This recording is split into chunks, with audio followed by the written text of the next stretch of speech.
चलो भाई, तो हमने रिक्रूटमेंट पढ़ लिया था और मैंने बताया था the method by which people would be coming to our organisation is recruitment. Then finally how to incubate them, कैसे उनको ज्वाइनिंग करानी है, वो पूरा प्रोसेस सिलेक्शन में है। तो यू कैन से कि जब आप न्यूज़पेपर में एडवर्टाइजमेंट प्लेस करते हैं, रिक्रूटमेंट स्टार्ट हो चुका होता है। मैन पावर प्लानिंग उसके भी पहले का है, तो वो स्टाफिंग में आ जाता है। तो मैन पावर प्लानिंग हो गई। अब डिसाइड हुआ किस जॉब के लिए, किस पोस्ट के लिए कितने लोगों को चाहिए, कितने लोगों को हायर करना है, कितने लोगों को नौकरी देनी है, कितने लोगों को बुलाना है। तो फाइनली हमको 22 लोग चाहिए। कितने? 22। Is that clear? तो हमने डिसाइड कर लिया कि भाई 22 जब हमको चाहिए तो हम कम से कम 3 टाइम्स तो इंटरव्यू में बुलाएंगे। तो कितने हो गए भाई? 66। 3 में से एक मान लेंगे कि सही कैंडिडेट मिल जाएगा हमको। और एटलीस्ट 10 टाइम्स कॉल करेंगे। ये थोड़ा ज्यादा हो गया सर, चलिए एटलीस्ट 5 टाइम्स कॉल करेंगे सो कॉल्ड रिटन टेस्ट के लिए। Is that clear? तो 66 इंटू 5 कितना होता है भाई? 330। और मान लीजिए कि हमारे पास 600 एप्लीकेशंस आ गए। कितने? 600।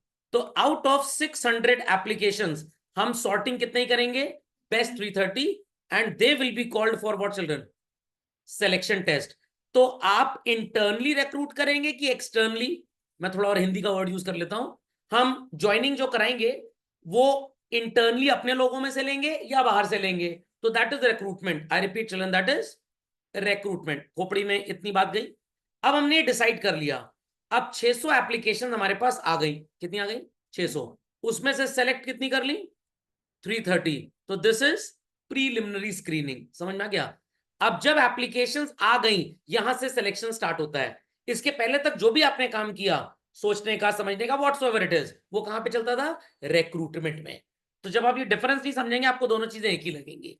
फाइन। तो एडवर्टाइजमेंट न्यूज़पेपर में देना ये सिलेक्शन का पार्ट नहीं है, प्रोसेस नहीं है। ये किसका प्रोसेस है? रिक्रूटमेंट का। Once the applications are submitted, क्या स्टार्ट हो जाएगा? सिलेक्शन स्टार्ट हो जाएगा। तो 600 एप्लीकेशंस में से आप मतलब कि एप्लीकेशंस को निकालेंगे। तो ये क्या हो गया? Preliminary screening. कितनी एप्लीकेशन निकालनी है आपको? कितनी एप्लीकेशन निकालनी है? 330। इन 330 को किस लिए कॉल करेंगे? सिलेक्शन टेस्ट के लिए। उसमें से 66 को बुलाएंगे किसके लिए? इंटरव्यू के लिए। फिर इन 66 का चेक करेंगे रेफरेंस बैकग्राउंड क्या है, ये पहले कहीं जॉब करते थे कि नहीं करते थे। करते थे जॉब तो कितने साल उन्होंने वहां जॉब किया, व्हाट वाज द रीजन कि ये जॉब छोड़ के आए हैं। और ऐसा तो नहीं कि अपने एम्प्लॉयर को बिना बताए छोड़ के चले आए, क्योंकि परमानेंट एम्प्लॉय को हमारी कंट्री में रूल है 3 महीने का नोटिस देना पड़ता है। आज आप नोटिस दीजिए कि भैया 3 महीने में दूसरा आदमी ढूंढ लो, मैं 3 महीने बाद चला जाऊंगा। और अगर आप तुरंत भागना चाहते हैं तो 3 महीने की सैलरी आपको देनी पड़ेगी। और अगर आपको एम्प्लॉयर किक आउट करता है तुरंत, तो वो 3 महीने की सैलरी आपको देगा आज, कहेगा जय माता दी अब कल से मत आना। या आपको आज बोल देगा 3 महीने बाद तुमको निकाल देंगे, 3 महीना काम करो, सैलरी लो, और उसके बाद दूसरी नौकरी ढूंढ लेना। टेम्परेरी इंप्लॉयमेंट में this notice period is 1 month. Notice period is 1 month. तो फिर से बताऊं, 600 तक की कहानी होगी रिक्रूटमेंट। जैसे ही 600 एप्लीकेशन आई, स्क्रीनिंग करके 300 को कॉल किया, 66 का उसमें से इंटरव्यू लिया, तो ये सिलेक्शन प्रोसेस स्टार्ट हो जाता है। फाइन। फिल्ट्रेशन से सिलेक्शन प्रोसेस स्टार्ट होगा। समझ में आ रहा है कि नहीं आ रहा? इन्हीं 66 लोगों का इंटरव्यू, इन्हीं 66 में से जिनको फाइनलाइज करेंगे, सो कॉल्ड उनके रेफरेंसेस चेक करने पड़ेंगे, पहले कहां जॉब करते थे, किसकी जान पहचान है, लोग सही है कि नहीं। कॉलिंग भी होती है कि भाई क्या ये सही में जॉब करते थे, फर्जी एक्सपीरियंस लगा दिया मैं माइक्रोसॉफ्ट में नौकरी करता था, तो आप बैकग्राउंड क्रॉस चेक करेंगे। फिर आप डिसाइड करेंगे कि भाई इन 22 को कैसे लिया जाए, 66 में से किन 44 को किक आउट करना है और किन को लेना है। तो 22 फाइनली जो जॉब के लिए आएंगे, जिनको आप रखेंगे, जिनको आप नौकरी देंगे, वहां से आपका सिलेक्शन डिसीजन स्टार्ट होता है। इन 22 को आप बोलेंगे जाओ फुल बॉडी मेडिकल चेकअप करा के आओ, ये पैरामीटर्स होने चाहिए, कोई भाई गड़बड़ी तो नहीं है शरीर में, कहीं पता लगा कोरोना का वायरस लेके चले आए एंड ऑल दैट। फिर इन 22 को जॉब ऑफर देंगे, इन 22 के साथ एक अग्रीमेंट करेंगे सेइंग कि भाई हमारे जॉब करते तक हमारे यहाँ पे आपको अगर कहीं और अप्लाई करना है तो पहले हमसे परमिशन लेनी पड़ेगी। What you can do with in employment and what you can't do, is that clear? Do's and don'ts, ये सारी चीजें कहां लिखी होंगी? Contract of employment. कितनी सैलरी देंगे, कब कब आपकी सैलरी बढ़ेगी, डियरनेस अलाउंस कब मिलेगा, कौन से परक्विजिट्स मिलेंगे, कार की फैसिलिटी है कि नहीं है, महंगाई भत्ता मिलेगा कि नहीं, नौकर मिलेगा कि नहीं, ड्रेस अलाउंस मिलेगा कि नहीं, hell lot of thing would be mentioned where? Contract of employment. तो भाई ये सारी बातें लोगों को समझ में आ गई। तो जब आपको एप्लीकेशन मिलती है और आप उसमें से छटैया चालू करते हैं, द सिलेक्शन प्रोसेस स्टार्ट, और खत्म जब होगा जब इन 22 लोगों को आपने ऑफर लेटर दे दिया। That offer letter is basically the contract of employment. ये भी लिखा होता है कि अगर आपने 2 साल से पहले जॉब छोड़ा, कभी कभी कंपनीज क्या करती हैं, सीनियर पोजीशन पे जब किसी को हायर करती हैं, अब मान लीजिए सुंदर पिचाई जी गूगल छोड़ के टाटा कंसल्टेंसी सर्विसेज में आ रहे हैं, टाटा कह रहा है तनख्वाह तो उतनी देंगे जितनी वहां मिल रही थी, पहले साल का ज्वाइनिंग बोनस दे देंगे 5 करोड़, कितना 5 करोड़, बट ये हर साल नहीं मिलेगा, ये सिर्फ फर्स्ट ईयर मिलेगा। और अगर 3 साल से पहले भागे तो हम केस करके ये 5 करोड़ की रिकवरी इंपोज कर देंगे। सर भाग जाए क्या कर लेंगे वो हमारा, बड़ी बड़ी कंपनीज में बहुत कुछ कर सकते हैं आपका, कुछ भी नहीं कर लेंगे अगर, तो आप जहां अगली पोस्ट के लिए जाएंगे वो क्रॉस चेक करेंगे रेफरेंस, और टाटा का एचआर बोल देगा चोर टाइप का आदमी था 3 साल से पहले ही भाग गया। भैया सोच समझ के रखना आपने। समझ में आ गई बात। तो आप क्या काम करने वाली जो आती होगी हाउस हेल्प, मम्मी पूछती होगी ना पहले कहाँ काम करते थे, वो अग्रवाल भाभी के यहाँ काम करते थे, वो गुप्ता भाभी के यहाँ काम करते थे, वो कपूर जी के यहाँ काम करते थे, तो तुरंत कुशल जी को कॉल करेंगे। वो जो आई है शीला और मुनी तो यहाँ काम करती थी, हाँ सर वो चोरी करके भागी सर, इसलिए भगा दिया उसको हमने। क्या चोरी करके भागी थी सर, वो कॉपी लेके भाग गई थी हमारी, क्यों खाली थी ना सर हमारी कॉपी, कह रही थी हमारे बच्चे इसमें पढ़ाई कर लेंगे कम से कम, तो इसलिए सर हमने उसको भगा दिया। तो ऐसे एम्प्लॉय को तो हम रख लेंगे। समझ में आया कि नहीं आया? मजाक भी एकदम न्यूक्लियर वेपन वाला हो गया, फिशन एंड फ्यूजन नजर आ गया इसमें। चला जाए आगे भाई, चला जाए आगे। तो जब मम्मी को पता लगा कि बेचारी खाली कॉपी लेके बैठी थी तो मम्मी को बहुत कष्ट हुआ, बट अब पछताए होत क्या जब कोल्ड ड्रिंक की बोतल गई टूट। हाँ भाई समझ में आ गया सबको? विशा जी, वान्या जी, संचिता जी, कोई क्वेरी इसमें? अंजलि जी समझ गए भाई? Yes sir. Continue further. तो प्रीलिमिनरी स्क्रीनिंग, अभी ऐसे लात वात नहीं मारी जाती जो उसमें दिखाया जा रहा है। तो मान लीजिए कि आपने फॉर्म भरा आईआईटी जेई के लिए, कोई भी भर सकता है 12th अपियरिंग, कोई भी, इज दैट क्लियर? और आप एग्जाम के लिए बैठ गए, कट ऑफ स्कोर से ऊपर आया तो मेंस के बाद एडवांस देने की आपको सहूलियत मिलेगी, वरना जय माता दी, खोपड़े में बात गई। अगर एडवांस क्वालिफाई कर गए तो भैया आईआईटीज में एडमिशन मिलेगा, और नहीं क्वालिफाई किए तो एनआईटी में मिलेगा। अगर मेंस भी क्वालिफाई नहीं कर पाए, कोई टेंशन की बात नहीं, हिंदुस्तान में बहुत कॉलेज पड़े हुए हैं, इज दैट क्लियर? और ऐसा नहीं कि सारे आईटीएन जिंदगी भर खुशी रहते हैं। पराग अग्रवाल जी AIR 5 रैंक आए थे, एलन मस्क साहब आए, चींटी की तरह दूध में से बाहर निकाल दी उनको, पहली सैलरी 102 करोड़ रुपए की थी बंदे की। What it clear? तो आईटी टॉपर की क्या औकात होती है मैंने आपको बता दिया। खोपड़े में बात गई भाई, खोपड़े में बात गई। तो ज्यादा मोहल्ले में लोगों को बता दीजिएगा, आईटी में ना हो तो टेंशन लेने की जरूरत नहीं है, life is very broad, don't have a narrow thinking. Okay, तो भाई अब जो फॉर्म्स आए आईटी जेई मेंस के लिए, पता लगा 12,40,000 फॉर्म में 8,000 फॉर्म्स ऐसे थे जो बच्चे अभी 10th पास किए हैं इस साल, तो भाई उनको तो फॉर्म भरने के बाद भी एग्जाम में बैठने की परमिशन नहीं होगी। खैर पहले ऐसा होता था, अब तो ऑनलाइन फॉर्म होता है, तो वहां पे सिलेक्शन आएगा 12th अपियरिंग, रोल नंबर पूछा जाएगा आपसे, जब एडमिट कार्ड पे रोल नंबर नहीं होगा तो आप क्या भरेंगे, ठेंगा। सर मान ली गलत रोल नंबर भर दें तो 1,500 रुपए आप ही के पापा के बर्बाद होने और किसी के बर्बाद नहीं होंगे, आपका फॉर्म रिजेक्ट हो जाएगा। तो that is called as what children, preliminary screening. एक और एग्जांपल लेते हैं, भैया की शादी के लिए 12 फोटो पंडित जी लेके आए हैं, मम्मी ने कहा 12 में से 9 फोटो तो बेकार है। क्यों? ये जो भैया जी के लिए भाभी जी सेलेक्ट हो रही है 9 भाभियां, ये या तो यूएस की रहने वाली हैं, या तो ऑस्ट्रेलिया की हैं, या तो पाकिस्तान की हैं, या तो बांग्लादेश की हैं, या तो चाइना की। चाइना वाली तो नहीं रखेंगे, वो नहीं चल पाएगी, इज दैट क्लियर? और बाकी अब पता नहीं मटर छीलेगी कि नहीं छीलेगी, बुआ जी के पांव छुएगी कि नहीं, घूंघट काट के चलेगी कि नहीं। ये जो 3 बची ना, एक दिल्ली की थी, एक बेंगलुरु की थी, और एक चेन्नई की थी। ये चेन्नई वाली मद्रासन बहुत तेज होती हैं, तो इनसे थोड़ा दूर हो लो, कट लो। बची कितनी? 2। तो प्रीलिमिनरी स्क्रीनिंग में 10 को गेट आउट कर दिया गया। अब 2 के ऊपर बातचीत होगी, जो ज्यादा दहेज देगा भैया को चिपका देंगे उसके साथ। इज दैट क्लियर और नॉट? भैया को मम्मी ने फोन किया, व्हाट्सएप किया है, फोटो देख लो, मम्मी के लिए व्हाट्सएप, भैया कह रहा मैं गेट पे खड़ा हूं, आओ आशीर्वाद दो, मम्मी की पूरी प्लानिंग ही फ्लॉप हो गई। समझ में आ गई भाई? समझ में आ गई बात? चलिए, तो जो भी इंफॉर्मेशन मिल रही है, आपने मांगा था मिनिमम ग्रेजुएट होना चाहिए, कुछ लोग ग्रेजुएट अपियरिंग है 3rd ईयर कैंडिडेट्स, तो उनको भी आप क्या करेंगे, रिजेक्ट कर देंगे। समझ में आ गया प्रीलिमिनरी स्क्रीनिंग? पक्का? 3 इडियट्स मूवी देखी आपने? उस स्टार्टिंग में वीरू सहस्त्र बुद्धे वायरस क्या बोलते हैं, वो एक टोकरी वो डिब्बा होता है, सारे एप्लीकेशन फेंक देते हैं ना, कि वो एकदम बेकार थे, एकदम बेकार थे। तो दैट इज प्रीलिमिनरी स्क्रीनिंग। समझ में आ गया? कुछ जगहों पे प्रीलिमिनरी स्क्रीनिंग फॉर्म देख के की जाती है, कुछ जगहों पे होता है कि जिन्होंने फॉर्म भरा है सबको बुला लो टेस्ट के लिए, सिलेक्शन टेस्ट के लिए सबको बुला लो, फिर रिजेक्ट करेंगे। और कुछ जगह फॉर्म में जो भी मिनिमम एजुकेशनल क्राइटेरिया था, मिनिमम एज क्राइटेरिया था, जो उसके नीचे उनका फॉर्म पहले ही कैंसिल कर दो। तो एक्चुअली प्रीलिमिनरी स्क्रीनिंग में होता यही है कि हमें भाई डायरेक्टर की पोस्ट के लोग चाहिए, एज मांगी 45 to 50, कुछ 40-42 साल वाले भी अप्लाई कर दिए, तो प्रीलिमिनरी स्क्रीनिंग में उनका फॉर्म छट जाएगा। समझ में आ गया भाई? फिर जिन लोगों को सोचा कि भाई ये काम के हैं, कितना एग्जाम्पल लिया था मैंने, याद करिए, 66। इन 66 को किस लिए बुलाएंगे बच्चों? सिलेक्शन टेस्ट के लिए बुलाएंगे। भाई चेक करेंगे कि ये हमारे लायक हैं कि नहीं। अब बच्चों टेस्ट ढेर सारी तरीके के होते हैं सर, हमारे स्कूल में भी टेस्ट होता है, उसे क्या बोलते हैं? आपका जो क्वेश्चन पेपर होता है बच्चों, उसमें remembrance, knowledge, understanding, aptitude, Bloom's taxonomy के बारे में शायद आपने सुना होगा।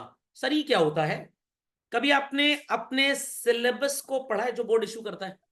उसमें एक मार्क्स डिस्ट्रीब्यूशन स्कीम होती है, रिमेम्बरिंग बेस्ड कितने क्वेश्चन आएंगे, अंडरस्टैंडिंग बेस्ड कितने आएंगे, एप्टीट्यूड टाइप, नॉलेज टाइप कितने आएंगे।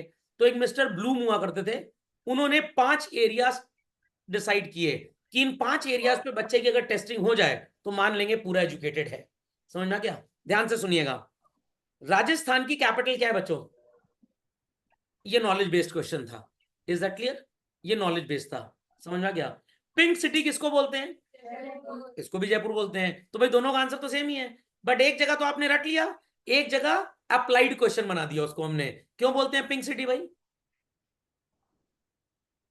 चलिए कोई बात नहीं, मैं ज्योग्राफी का टीचर नहीं, मेरे को भी सही आंसर नहीं मालूम, टेंशन ना लीजिए आप। इज दैट, कुछ लोग दिल पे ले लिए एकदम। Is that clear? चलिए, हम सो कॉल्ड व्हाइट रेवोल्यूशन को जानते हैं बच्चों। किसने इसको प्रोपोगेट किया था? वर्गीशे कुरियन जी ने। Is that clear? ये हो गया आपका knowledge based question. White revolution के एडवांटेजेस क्या हैं? भाई ये किताब में आपने कहीं ना कहीं पढ़ा होगा, या खुद से भी लिख सकते हैं, ऐसी बात नहीं है। एम्प्लॉयमेंट मिला, कितना मिल्क वेस्ट होने से बढ़ गया, हमने बैलेंस कर दिया एरिया को, डेवलपमेंट हो गया आनंद शहर का गुजरात में। तो ये हो गया understanding and applied questions, understanding and applied. तो ब्लूम्स टैक्सोनॉमी में 5 तरीके की क्वेश्चनिंग होती है, रिमेम्बरेंस है, अंडरस्टैंडिंग है, एप्लीकेबिलिटी है, नॉलेज है, और एक आपका ये एप्टीट्यूड छाप है। खोपड़े में बात गई? तो हम जब लोगों को बोलेंगे हमारे अप्लाई करो नौकरी के लिए, तो पहले चेक करेंगे कि भेजे हम पूछे कि खाली सन्नाटा एकदम। तो कौन सा टेस्ट लेंगे बच्चों? Intelligence test. Is that clear? तो एक इंटेलिजेंस टेस्ट मैं भी आपको बताता हूं, ये क्लिप मत दिखा दीजिएगा, साइंस वालों को चिढ़ जाएंगे बेचारे। पीसीएम वाले गए एमबीए करने के बाद कंपनी में इंटरव्यू देने, इंटरव्यूइंग बोर्ड ने बोला 1 और 1 कितना होता है? कहने बड़ा सिंपल है, 2 होता है।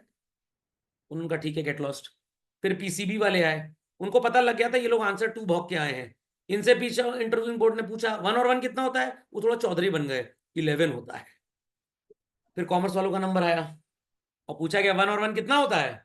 उन्होंने कहा आप कितना चाहते हैं ये बताइए, जितना आप चाहते हैं हम उतना बना देंगे। कह रहे हैं यू आर सिलेक्टेड, ये ऑफर लेटर कल से आ जाना। भाई कॉमर्स वालों का इंटेलिजेंस कोई नहीं पार पा सका। समझ में आ गया कपूर जी? समझ गए बच्चों सब लोग? तो commerce people are super intelligent, तभी तो ऑफिस में एसी में बैठ के हुकुम चलाते हैं, और वो इंजीनियर शाप्स चीपस्टर्स फैक्ट्री में कालक पोत रहे अपने मुंह पे। दिखा मत दीजिएगा किसी बीटेक वीटेक वाले को, पता लगा कंटेम्प्ट का केस कर दे, कंटेम्प्ट ऑफ सब्जेक्ट। इतना दलिद्र बना दिया, और क्या है ही दलिद्र सब्जेक्ट, है ही दलिद्र। मेरे बेटे ने जिस बोला पापा मैं पीसीएम करूंगा, मैंने चलो तुम दलिद्र बन गए हाथ से। बट उसने थोड़ी सी इज्जत रख ली, साथ में इकोनॉमिक्स ले लिया, मैंने चलो यू आर सेमी दलिद्र देन। खोपड़े में बात गई कि नहीं गई? क्योंकि ये पीसीएम वाले एक अपना ऑरा बना लेते हैं, इंजीनियरिंग नहीं तो कुछ नहीं, आईटी नहीं तो कुछ नहीं, कॉमर्स छाप कोई टेंशन नहीं, जिंदगी में आए कुछ ना कुछ तो करेंगे करेंगे, कोई रिक्शा तो हम चलाएंगे नहीं, भीख तो हम मांगेंगे नहीं। Is that clear? अब कुछ कहेंगे सर इसका भी स्टार्टअप खोला जाए, तो कमजोर नहीं है सर, मुंबई में 2-250 लोगों को हायर कर लीजिए, एरिया सेट कर दीजिए, 24 घंटे भीख मांगनी है। और अगर चले जाए कहीं एयरपोर्ट वगैरह, रेवेन्यू बढ़ेगा, फेस्टिव सीजन में और रेवेन्यू बढ़ेगा। कुछ मोबाइल भिखारी हैं हमारे पास, ये कौन से होते हैं? शादी में जो नाच नाच के पैसे इकट्ठा करते हैं, उनको एक्स्ट्रा इंसेंटिव दिया जाएगा, डेली टारगेट फिक्स होंगे। खोपड़े में बात गई, बड़ा रैकेट चलता है इन लोग का। चलिए, एप्टीट्यूड टेस्ट, नई स्किल सीखने की औकात क्या है, इसको क्या बोलते हैं? Aptitude test. खोपड़े में बात गई। तो पहले टीचर्स पढ़ाते थे ऑफलाइन, बोर्ड पे चौक घिसते थे, फिर मार्कर का जमाना आ गया, आजकल स्मार्ट बोर्ड्स हैं, कुछ लोग पैरेलल क्लास भी चलाते हैं मेरी तरह, ऑनलाइन ऑफलाइन, साथ साथ केबीसी, कौन बने करोड़पति। जो ऑफलाइन क्लास में है वो हॉट सीट पे बैठे हैं, और जो ऑनलाइन कनेक्टेड है प्ले अलोंग है वो सबके सब। समझ में आई चीज कि नहीं आई? चलूं आगे? कॉपीफाई कर लिया, छापोफाई, टिपोफाई हो गया। अब टिपोफाई वर्ड आपने कहीं सुना ही नहीं होगा, सुना है? Geology, biology, typology. चलिए, ये क्या इतना टेस्ट होता है सर? अरे आप बीएड अगर कर लेंगे ना, 100 तरीके के टेस्ट आपको पढ़ाए जाएंगे वहां पे। ट्रेड टेस्ट मतलब बिजनेस कर पाएंगे कि नहीं? नहीं। अगर आपको टीचर बनाया गया स्कूल में तो चेक किया जाएगा कि आपका सब्जेक्ट नॉलेज कितना बढ़िया है, that is your trait test. Is that clear? आप बच्चों को कैसे कंट्रोल कर पाएंगे क्लास में? It is personality test. और आप कितना इन्वॉल्व हो सकते हैं, को करिकुलर एक्टिविटीज आप बच्चों को कैसे करवा सकते हैं। अब आप बोले भाई हमें फिजिक्स के साथ गिटार बजाना भी आता है, तो भाई जिस फिजिक्स टीचर को गिटार बजाना आ गया, उससे अच्छा हार्मोनिक मोशन तो कोई पढ़ा ही नहीं पाएगा। इज दैट क्लियर और नॉट? तो भैया इस टीचर का इंटरेस्ट टेस्ट भी अच्छा गया, पर्सनैलिटी टेस्ट भी अच्छा गया, सिलेबस भी आता है। समझ में आई बात कि नहीं? तो अगर आपके टीचर का सिलेबस बड़ा स्ट्रांग है, बच्चों को सो कॉल्ड मोटिवेट भी कर देते हैं, बट को करिकुलर एक्टिविटीज में उनका ध्यान थोड़ा कम है, तो they have poor score in interest test and good score in trait and personality test. अब सुंदर पिचाई साहब ने बीटेक कर लिया आईटी खड़गपुर से, मेटलर्जिकल इंजीनियरिंग में। किसमें? मेटलर्जिकल। पता है मेटलर्जिकल क्या होता है? हाँ सर, कलई करवाना बर्तन को, सिंपल भाषा में वही होती है मेटलर्जी। Is that clear? वो कढ़ाई में कलई करवाते हैं ना ताकि जल ना जाए, तो मेटलर्जिकल इंजीनियरिंग। ओके। उसके बाद उन्होंने कई बढ़िया स्कूल से, वॉटन फॉटन से, विदेशी यूनिवर्सिटी या एमआईटी से शायद पढ़े, भगवान जाने, उन्होंने एमबीए कर लिया और घुस कहाँ गए? आईटी में। तो भैया ना उन्होंने आईटी अपने बीटेक में पढ़ी होगी, ना एमबीए में पढ़ी होगी, but the interest test of Sundar Pichai showed that he had a very keen involvement, interest and passion for technology। नई बात समझ में आई? आपके पापा बहुत बढ़िया बिजनेस कर रहे हैं, जॉब भी बहुत अच्छा करते थे वो पहले, बट उनको गाना गाना बहुत अच्छा लगता है। क्यों? सरस्वती की कृपा है उनके ऊपर। तो he has an interest in singing, तो खाली टाइम पे वो सिंगिंग कर रहे हैं, यूट्यूब चैनल पे गाने डालने लग गए, कुछ लोग बहुत खुश हो गए। एक डांस एकेडमी, सिंगिंग एकेडमी वाले उनको कह रहे हैं साहब जी 1 घंटे का टाइम हमको दे दीजिए, हमारे बच्चे। Due apologies for the disconnect. हाँ, बच्चे कह रहे हैं नोट्स में कुछ अलग लिखा हुआ है, पर्सनालिटी में इंटरेस्ट में। हाँ, मेरे को भी कुछ ऐसा लग रहा है, एग्जिस्टिंग स्किल्स। हाँ ठीक है, चलो please correct it. This is personality, sorry नहीं, just hold on, let me see. Trait test में, हाँ ठीक है, ये मैच्योरिटी रिएक्शन वैल्यू सिस्टम, हाँ पर्सनालिटी में आएगा, ठीक है, उल्टा लिख गया है, नो इश्यूज। इसको ऐसे मार्क कर लीजिए बच्चों, और ट्रेड टेस्ट को ऐसे मार्क कर लीजिए। अब ठीक हो गया? ठीक हो गया बच्चों? समझ में आ गई बात? समझ में आ गई बात? पक्का? तो मैंने आपको वही टीचर वाली बात बताई थी, सिलेबस पे कमांड अच्छा है तो it is a trait test, existing skill हो गई। Is that clear? बच्चों के साथ इन्वॉल्व हो पा रहे हैं, क्लास को कंट्रोल कर पा रहे हैं, तो उनकी पर्सनैलिटी अच्छी है। तो मैंने आपको समझाया ठीक था, बस एरो गड़बड़ हो गया था। समझ में आ गई बात? समझ में आ गई बात? हाँ, तो बात कर रहे थे कि आपके पापा का सिंगिंग में बड़ा इंटरेस्ट है, तो सो कॉल्ड इंटरेस्ट टेस्ट में से वो सिंगिंग में अच्छे हैं। अब ऑफिस में एम्प्लॉइज को मोटिवेट करने के लिए, थोड़ा दिमाग स्टेबल रखने के लिए, कुछ बीच बीच में एक्टिविटीज कराई जा रही हैं। अब मान लिया अंताक्षरी का प्रोग्राम चालू हो गया, तो भाई आपके पापा को उस टीम में रखा जाएगा जो लोग चाहते हैं हमारी टीम जीत जाए, तो यहाँ पे इंटरेस्ट टेस्ट भी आता है। तो ये बात एक क्लियर हो गई सबको, सिर्फ पढ़ाई लिखाई और सिर्फ किताब की चटाई से जीवन नहीं चलेगा। आपके जॉब में भी, आपके बिजनेस में भी कल को डिमांड किया जाता है कि अगर कस्टमर टाइम पे पैसा ना दे तो कैसे आप उसको मोटिवेट करें, कैसे आप उसको उसके साथ सोशलाइज करें कि भाई आपके पैसे जल्दी जल्दी दे दे। तो टिट फॉर टैट वाला कॉन्सेप्ट नहीं चल सकता। Logic understood well? समझ में आ गया? पक्का? तो अगर आपको मैगी खानी है, मम्मी कह रही है एक झापड़ मार के चुप, ये नहीं खानी, मैदा नुकसान करता है, आप और उग्रवादी हो जाएंगे। आपके अंदर मैगी बिन लादेन, जिसे ओसामा बिन लादेन थे ना, मैगी बिन लादेन बनने की चाहत आ जाएगी। मम्मी को प्यार से समझाना पड़ेगा। आप बोले मैगी खानी है, मम्मी मैगी बनाए, अब मिर्चा हौक के डाल दें उसमें कायदे से। Is that clear? 10-20 चम्मच काली मिर्चा, अगली बार से मैगी क्या, आप मम्मी को बुलाएंगे ही नहीं। समझ में आई बात कि नहीं आई बात? चलिए लिख दिया सबने, समझ गए भाई? चला जाए आगे। सबने लिख लिया था कि नहीं उसको? चलिए Yes. अब क्लियर हो गया किसको किसको बुलाना है। वापस आते हैं बच्चों, वापस आते हैं। कितने लोग थे हमारे पास? 22। अब 66 लोगों का इंटरव्यू लिया जाएगा, जो थोड़ा सा फॉर्मल ही होगा। कन्वर्सेशन करेंगे कि भाई बोल पाते हैं कि नहीं, क्योंकि हमको कुछ सेल्स के लोग चाहिए, कुछ फाइनेंस के लोग चाहिए। फाइनेंस वाले ऐसे जो दिमाग से तेज हो और मुंह कम चलाएं, नहीं तो सीक्रेट्स लीक कर देंगे। मार्केटिंग और सेल्स वाले ऐसे जो मुंह ज्यादा चलाएं और काम वो करें जो उनको ऑफिस में बोला गया है, ज्यादा अकल लगाने की जरूरत नहीं है।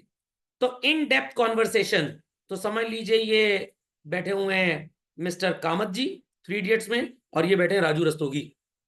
समझ में आ गया? तो वो सीन याद करिएगा, तो आपको एम्प्लॉयमेंट इंटरव्यू समझ में आ जाएगा। जॉब रिलेटेड क्वेश्चंस भी पूछते हैं। क्या सैलरी आप एक्सपेक्ट कर रहे हैं? ये सैलरी का एक्सपेक्टेशन प्राइवेट ऑर्गेनाइजेशन में होता है। अब पता लगा कोई आईएएस का इंटरव्यू देने चला गया, इंटरव्यू कंप्लीट हो गया, इंटरव्यू बोर्ड ने सोचा अपने अपने मन में इसको अच्छे नंबर देते हैं ताकि इसका सिलेक्शन हो जाए। वो दलित जाते जाते क्या बोल गया, पैसा कितना मिलेगा हमको हर महीने? समझ गए कि आईएएस बनने लायक नहीं है, ये सीए बनने लायक है। Is that clear? तो गवर्नमेंट जॉब्स में ऐसा कुछ नहीं होता, because salary levels are totally fixed. But कहां पे मोल भाव चलता है? बनिया की दुकान पे। प्राइवेट नौकरी बोले या बनिया की दुकान बोले, बात एक ही है। Is that understood? तो झटपट इसको लिख लें बच्चों। चलिए, देयर आफ्टर चिल्ड्रन चेक करेंगे कि वो किसके रेफरेंस से आए हैं। सो कॉल्ड रेफरेंस का मतलब जनरली आपका जो बायोडेटा होता है, शादी वाला नहीं, नौकरी वाला, प्रोफेशनल क्वालिफिकेशन, जिसको सीवी बोलते हैं। और सीवी का फुल फॉर्म क्या होता है पता है? करिकुलम विटे, VITAE। अब ये मत बोलिएगा विटे मतलब फिटे मुंह। विटे का क्या मतलब होता है? It's a detail basically. Okay, तो यहां पे जनरली इट इज सेड कि भाई दो थोड़े से ऐसे लोगों का नाम रखो जिसको आपका एम्प्लॉयर जानता हो, थोड़े एमिनेंट पर्सनालिटीज हो सोसाइटी की, उनसे भी क्रॉस चेक किया जाता है कि आप इसको जानते हैं कि नहीं। तो there are many universities in India, जैसे एक है सेंट स्टेफेंस न्यू दिल्ली, तो वहां पे इको ऑनर्स का जो कोर्स होता है उसमें एक इंटरव्यू होता है जिसके 10% मार्क्स होते हैं। 70% आपके क्लास के 10th मार्क्स लिए जाते हैं, 30% क्लास 12th के मार्क्स लिए जाते हैं, एंड 10% इंटरव्यू। और वहां पे जनरली मैनी टाइम तो ये भी करते हैं कि अगर आपने अपने कुछ पुराने टीचर्स या कुछ लोगों के रेफरेंसेस ईमेल दिए हैं, तो वो उनको एक गूगल फॉर्म भेजते हैं और वो गूगल फॉर्म पे लिखवाते हैं कि आप इनको कैसे जानते हैं। तो बढ़िया बढ़िया अगर आपके टीचर्स ने लिख के भेज दिया तो समझ लीजिए आपका एक्रेडिटेशन थोड़ा अच्छा हो गया। लिंक्डइन पे ये सब लोग करते हैं। मतलब सर, मान लीजिए कि भाई मैं लिंक्डइन पे लिस्टेड हूं और आप भी हैं, जैसे फेसबुक होता है ना, शायद आपने लिंक्डइन पे आईडी बना ली होगी, नहीं बनाई अभी? बना लीजिएगा। मान लीजिए कि आपने 5 साल बाद सीए कर लिया, एमबीए कर लिया, फैशन डिजाइनिंग कर लिया, BLLB कर लिया, होटल मैनेजमेंट कर लिया, वगैरह वगैरह कुछ कर लिया। आपने लिंक्डइन पे अपनी प्रोफाइल ऐड कर दी, ठीक है।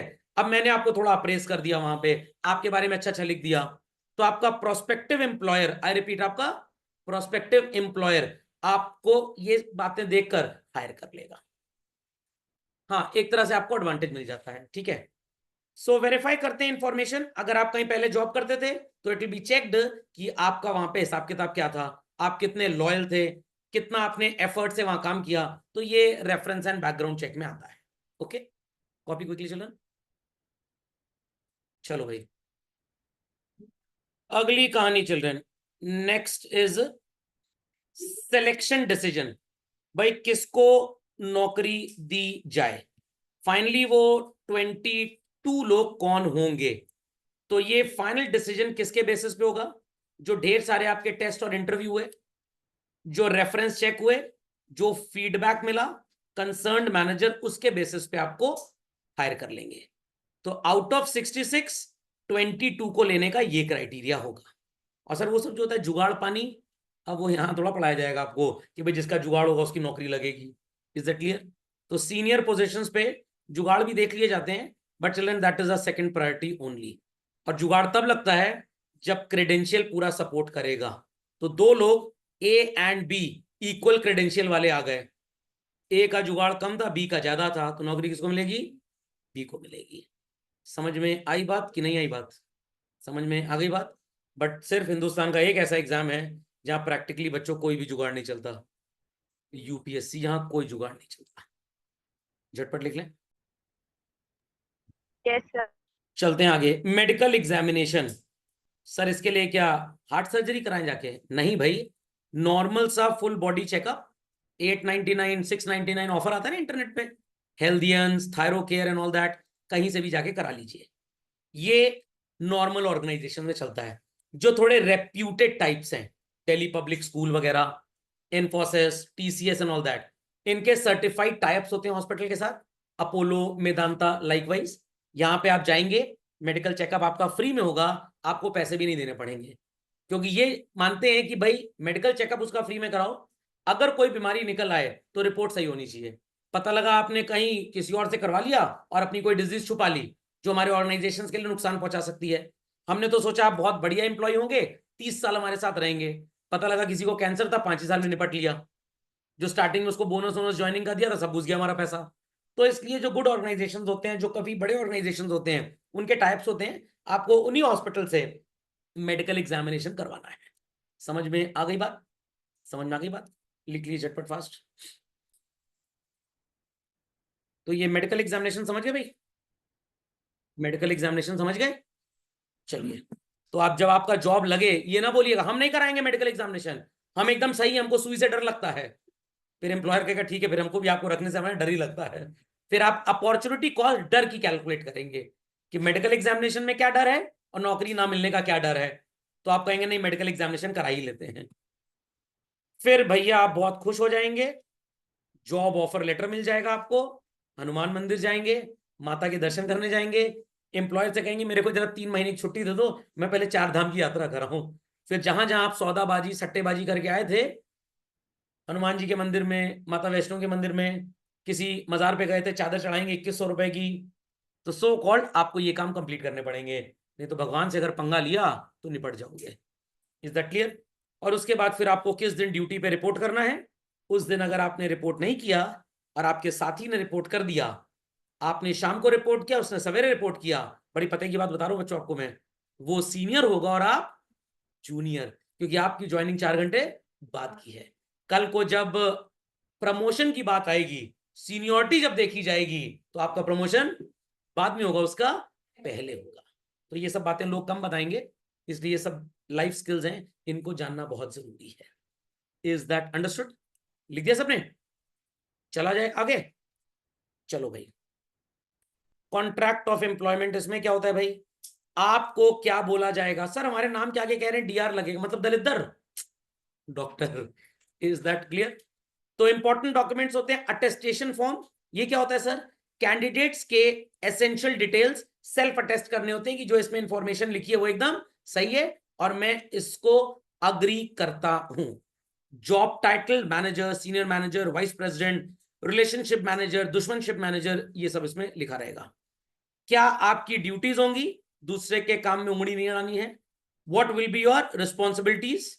Basic wages, dearness allowance, perquisites वगैरह वगैरह। आवर्स ऑफ वर्क, ये तो सबसे बड़ा झूठ है, जो इसमें लिखा होता कभी फॉलो ही नहीं होता। Is that clear? And thereafter क्या क्या हरकतें करें कि सो कॉल्ड आपको फुटबॉल और एम्प्लॉयर अपने आप को रोनाल्डो समझे। नहीं समझे बात को? आपको नौकरी से छुटकारा दे दिया जाए। समझ में आ गया? चलिए झटपट लिख लें इसको। चलिए समझ गए बात बच्चों? आता है बच्चों अगला topic, that is training and development. अब ध्यान से सुनिएगा, एक बड़ा कंफ्यूजन है इसमें। ट्रेनिंग एंड डेवलपमेंट 2 स्टेजेस पे होती है बच्चों। जब आपने एम्प्लॉय को सेलेक्ट कर लिया तो उसको अपने ऑफिस के बारे में, क्या काम करना है, कैसे फाइलिंग होती है, कैसे क्या काम होता है, सारा कुछ बताना। आईएएस की ट्रेनिंग जनरली 1 साल के आसपास चलती है, डिपेंड करता है वर्क टू वर्क पे। अगर आप स्कूल में टीचिंग अप्लाई करते हैं तो ट्रेनिंग कुड लास्ट फॉर से 3-4 days, not more than that, या 2 डेज आप बोल सकते हैं, क्योंकि बीएड प्रोग्राम में जब आपने टीचिंग की स्कूल में जाकर तो आपकी ट्रेनिंग ऑनगोइंग थी। बट अगर आपको इन्फोसिस जैसी कंपनी में जॉब मिला तो आपकी training could last for 3 months, could last for 3 months, कि भाई किस तरह का सॉफ्टवेयर डेवलपमेंट आपसे करवाया जाएगा एक पर्टिकुलर डिपार्टमेंट में। अब इन्फोसिस बोइंग को भी सॉफ्टवेयर बेचता है, इन्फोसिस गूगल को भी सॉफ्टवेयर बेचता है, फेसबुक को भी बेचता है, सबको बेचता है। अब अगर आपका जॉब लग गया इन्फोसिस में और आपको एविएशन डिपार्टमेंट मिला, तो एविएशन डिपार्टमेंट में किस तरह का सॉफ्टवेयर डेवलपमेंट करना है ये आपसे करवाया जाएगा, क्योंकि आपने बीटेक इन एरोनॉटिकल इंजीनियरिंग किया था, तो you are fit for aviation. किसी स्टूडेंट ने बीटेक इन कंप्यूटर साइंस कर लिया, सुनाई पड़ी बात, तो उसको इन्फोसिस वाले कहां पे जॉब देंगे, जो सॉफ्टवेयर वो फेसबुक के लिए बना रहे हैं। Are people understanding what I am saying? पक्का?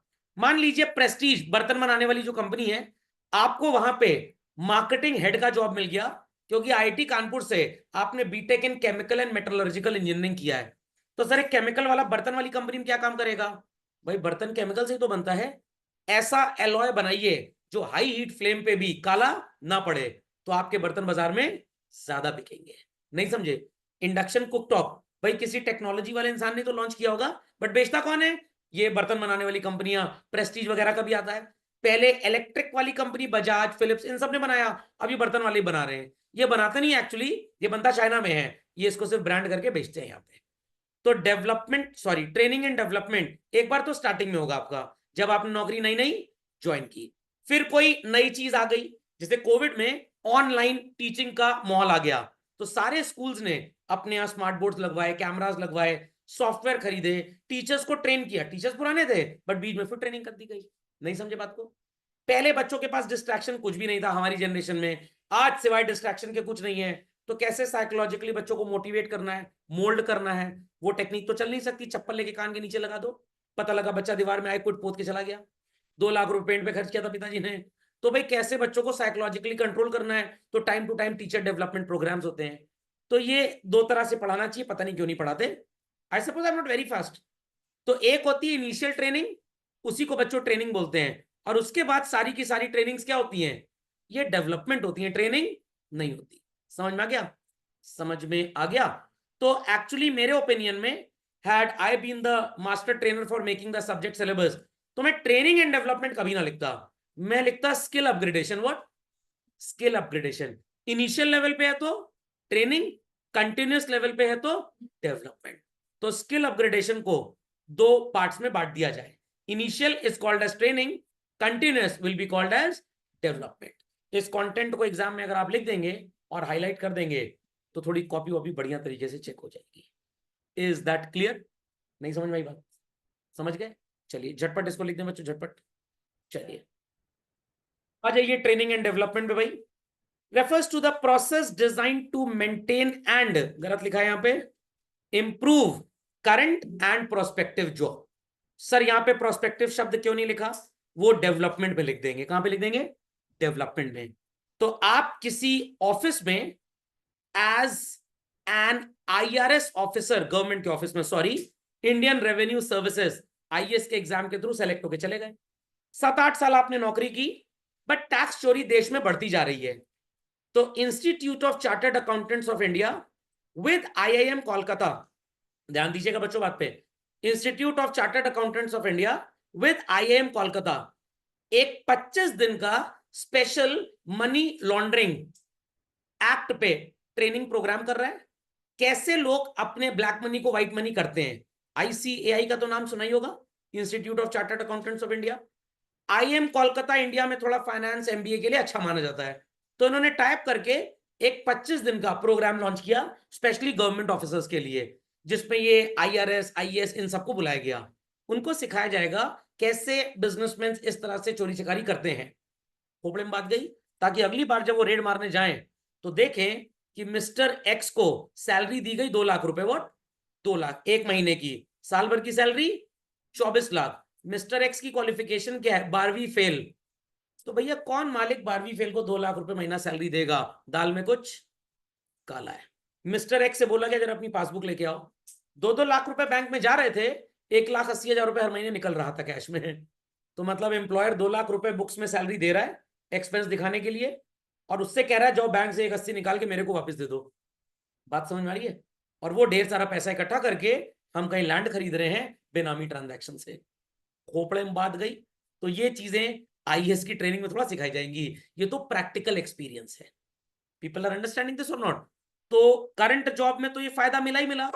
कल को मान लीजिए आपको गवर्नमेंट ने स्पेशल ऑफिसर बना के फाइनेंशियल सिक्योरिटी टास्क फोर्स एक होती है, हर देश में होती है, उसका मेंबर बनाया, जैसे यूएन फोर्स होती है वैसे ही। और जो इंटरनेशनल मनी लॉन्ड्रिंग, हवाला, ये सब चलता है, इसको आपको कंट्रोल करना है। तो अगर आपने ट्रेनिंग की हुई है तो आप उस डिपार्टमेंट में अच्छा काम कर सकते हैं।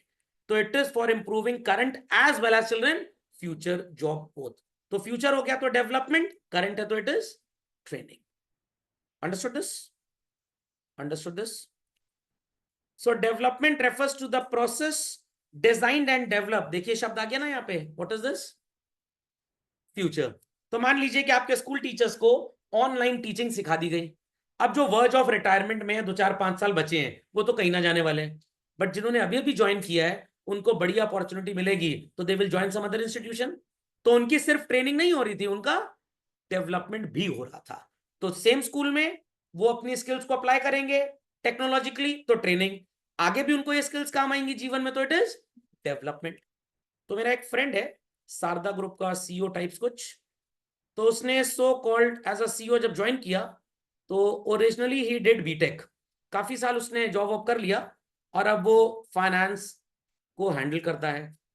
तो उसकी कंपनी ने बोला भाई IIM कोलकाता के साथ 6 महीने का एक स्पेशल सर्टिफिकेट कोर्स आपको करना पड़ेगा। जो नए डेवलपमेंट्स फाइनेंस की फील्ड में हो रहे हैं, जाइए उनको सीख के आइए।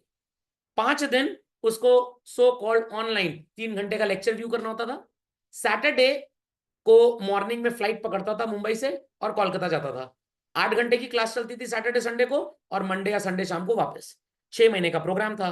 तो वहां पे जो काम हो रहा था that was development. Is that understood? समझ में आ गया सबको भाई? तो याद रखिएगा, फ्यूचर स्किल्स का इंप्रूवमेंट होगा तो it is development, current skills का होगा तो ट्रेनिंग। और काफी जगह अगर आपने बैनर देखा हो, ऐसे कोई प्रोग्राम जब चलते हैं तो ये वर्ड साथ में यूज होता है, training and development. Is that clear? और इसको आज के जमाने में बोलते हैं चिल्ड्रन कैपेसिटी बिल्डिंग प्रोग्राम। क्या बोलते हैं? CBP, what we call it as capacity building programme. ये ट्रेनिंग एंड डेवलपमेंट का एक नया भोगाली शब्द है। हाँ, तो कह तो रहा हूं, तो आप उस ट्रेनिंग को करते हैं ताकि आपका करंट जॉब बढ़िया से निपट जाए, अच्छे से काम करे, और भविष्य में भी वो काम आ सकता है। बट अगर मान लीजिए कि आपने सो कॉल्ड प्रोग्रामिंग सीखी, बीटेक कर लिया कंप्यूटर साइंस में, कोडिंग आपने कभी नहीं सीखी थी बीटेक में, एकदम कोडिंग तो अभी 8 10 मतलब 5 6 साल से स्टार्ट हुआ। अब आपको 1 हफ्ते का प्रोग्राम करना है और कोडिंग सीखनी है, करंट जॉब में काम आएगा। बट अगला पोस्ट अगली कंपनी में आपको मार्केटिंग हेड का मिल गया, तो यहां तो कोडिंग का कोई काम ही नहीं है, तो फिर ये डेवलपमेंट नहीं होगा ना, फिर ये सिर्फ ट्रेनिंग होगा। नहीं समझे बात को? समझ में आ गया? समझ में आ गया? तो प्रेजेंट स्किल्स को इंप्रूव करना है और वो प्रेजेंटली ही काम आएंगी, तो भैया ट्रेनिंग है ये। और फ्यूचर में भी अगर वो काम आ सकती है तो आप उसको डेवलपमेंट, तभी ये शब्द साथ साथ यूज किया जाता है। समझ गए भैया सब लोग इस बात को? चलिए, सो बच्चों इसके कुछ डिफरेंसेस हैं, this will be taking up in the next lecture.